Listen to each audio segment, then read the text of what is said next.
कि मेला कोई भी हो, पुलिस प्रशासन के बिना व्यवस्था नहीं हो सकती और अधूरा माना जाता है। इस बार कांवड़ मेले की अगर मैं बात करूं तो पूरे ही देश में उसकी पुलिस प्रशासन की जो है चर्चा हो रही है और बहुत ही अच्छा इन्होंने निभाया। सर क्या कहना चाहेंगे, कुंभ भी आने वाला है तो किस तरह से व्यवस्था सबसे पहले कुंभ की रहेगी?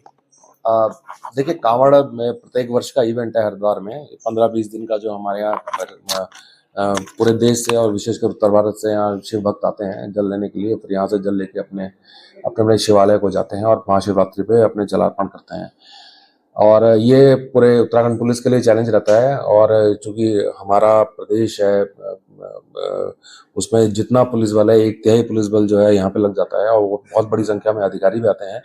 और इस बार भी पुलिस मुख्यालय द्वारा बहुत सहयोग दिया गया और जो भी रिसोर्सेज मांगे गए, जो भी मैन पावर मांगी गई, पुलिस मुख्यालय द्वारा पूरी मदद की गई और सारे अधिकारियों कर्मचारियों द्वारा काफी मेहनत की गई। बहुत मेहनत होती भी है इसमें।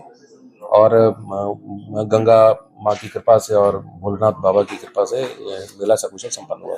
अगर वही सर बात करूं तो कुंभ भी आने वाला है तो कांवड़ को देख के क्या एक्सपीरियंस रहेगा?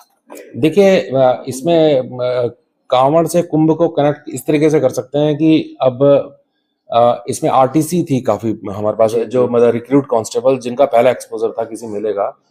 तो वो एक तरीके से उनकी फील्ड ट्रेनिंग हो गई और वो बैटल हार्डी हो गए एक तरीके से, मतलब कि वो टफ ड्यूटी के लिए रेडी हो गए। एक ये इंपॉर्टेंट था। दूसरा, एक साइबर कमांडोज जो आए थे 33 हमारे पास, तो वो एक रिहर्सल थी कुंभ के लिए कि सोशल मीडिया मॉनिटरिंग किस प्रकार से करनी है, साइबर स्पेस पे किस तरीके से नजर रखनी है। इसके अलावा क्योंकि हरिद्वार में काफी सारा इंफ्रास्ट्रक्चर चेंज भी हुआ है, तो कौन से ड्यूटी पॉइंट इंपॉर्टेंट हुए हैं, कौन से पुल, कौन से इंटरसेक्शन, कौन सी क्रॉसिंग, कौन से फ्लाईओवर्स, कहाँ पे ड्यूटी की ज्यादा आवश्यकता है, कहाँ पे कम आवश्यकता है, तो ये चीजें निकल के सामने आई हैं। और ये जो कुंभ के फाइनल ड्यूटी चार्ट्स बनेंगे उसमें इन चीजों को इंक्लूड किया जाएगा। एक चीज और, जैसे बड़े डीजे बंद कर दिए गए थे, हर बार आते थे लेकिन इस बार बंद करते हो, आगे भी यही व्यवस्था मिलेगी मुझे? देखिए, इसमें इंटर स्टेट कोऑर्डिनेशन मीटिंग हुई थी, जो अंतर्राज्यीय समन्वय समिति की बैठक हुई थी। उसमें ये तय हुआ था कि एक हाइट तय की गई कि इससे अधिक हाइट के डीजे नहीं आएंगे।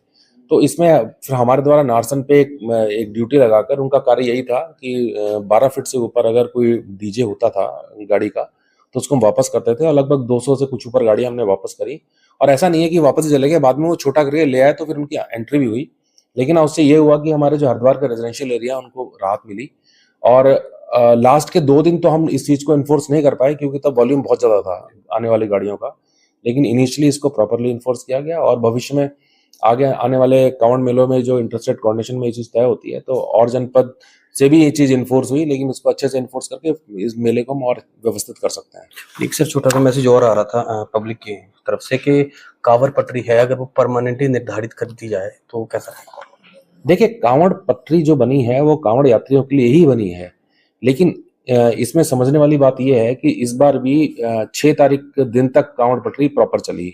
उसके बाद से फिर हाईवे का आधा पार्ट कांवड़ यात्रियों को, शिव भक्तों को दिया गया। उसकी वजह ये थी कि फिर कांवड़ पटरी वॉल्यूम इतना ज्यादा हो जाता है शिव भक्तों का कि कांवड़ पटरी पे सब लोग आ नहीं पाते हैं, वो कंजेस्टेड हो जाती है।